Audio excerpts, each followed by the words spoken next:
Donald Trump and his supporters, they want to be white without judgment. They want to be white without judgment.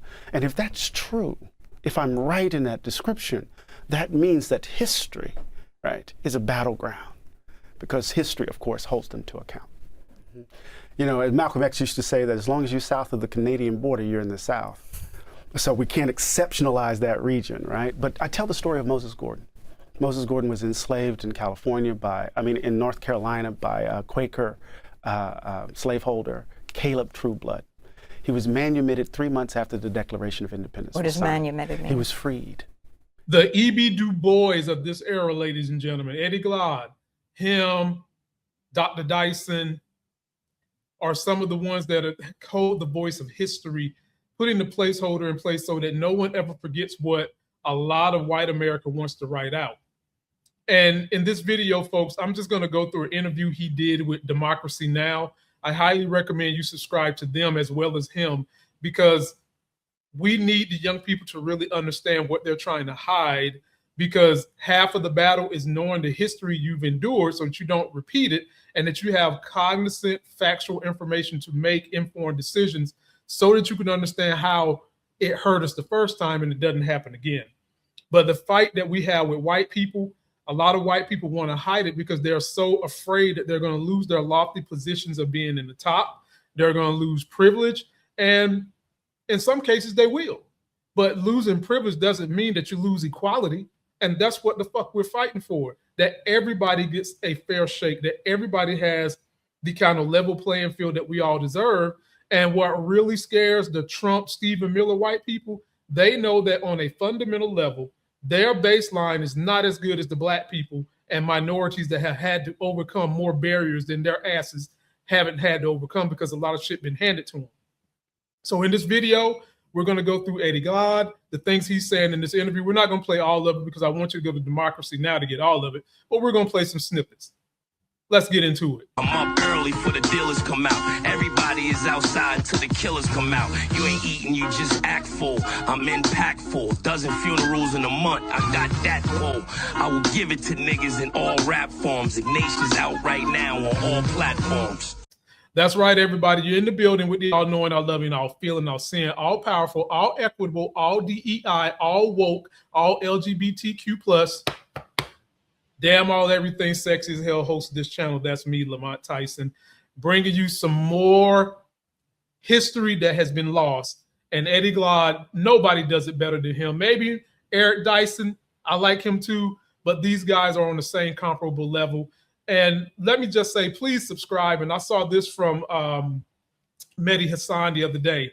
As of right now, ladies and gentlemen, Zeto is the #5 fastest growing political YouTube channel. And look who's #8, your boy, the African-American, me, Lamont Tyson. And that is a testament to everyone who has come together as a collective with me to repost their content. This was a thought out process where we all said, let's push each other. Let's come together under one unit to try to spread everybody wings, and which that's what I've been doing. So whenever you see these shorts, people, make sure you go to the pinned post and the video description and go and subscribe to their IGs and their YouTube, show them some love so that we can all keep growing together to spread the message of democracy. We're planting seeds and we're growing big trees with long branches to grow democracy. That was the plan, and that's what we've been able to do. Eddie Glaude is going to just elocute to y'all a great history of what's been going on in this country. He does it beautifully. Now, I did have my issues with him when he was telling people not to vote for Hillary. I understood what he meant, because at the end of the day, history, short-term history recently has shown us that Hillary was not far enough to the left. He loves to use the term liberal. I like to use progressive. To me, there are two different things. I'm not a liberal, I'm a progressive. The progressives tend to be more so for policies that allow the people to have control, versus liberals, they'll turn a blind eye to racism if it doesn't bother them. That doesn't mean they're racist. They want to fight it, but that's not a top priority for them. That's how I view it. You guys let me know if you think I'm wrong on that or not. And Eddie Glaude has since kind of talked about what he understood was wrong in that thought process when he decided to tell people, if you live in states that weren't battleground, not to vote. And I understand what he meant. And that does not take away that this man is down for his people. That method might not have worked because you've seen, I think he underestimated just how ignorant, I think is the nicest way I can put it. Oh, fuck it, I'm gonna just say dumb white America is, that they would put a con man in office over two of the most qualified women to ever run. He underestimated that. And now he's talking about it. And so, folks, I'm going to bid you farewell. I want you to watch this interview and some of the outstanding things that are said. Please be sure to subscribe to him and Democracy Now! Don't forget to like this video, comment, subscribe.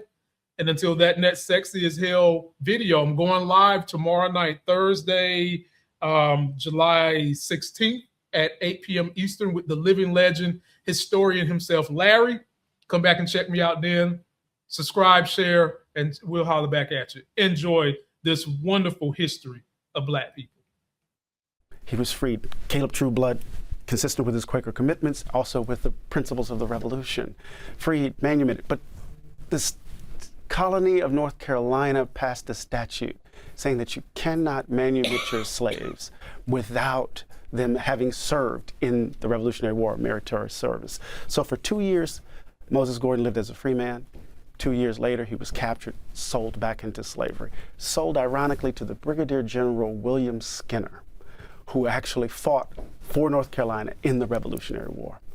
And so Moses Gordon freed for 2 years, is enslaved. He freedom dreamed, to use Robin Kelly's wonderful phrase.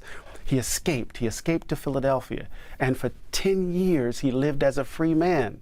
But because of the Fugitive Slave Clause in the Constitution, because of the Fugitive Slave Act in 1793, he had to live a life with his looking over his shoulder.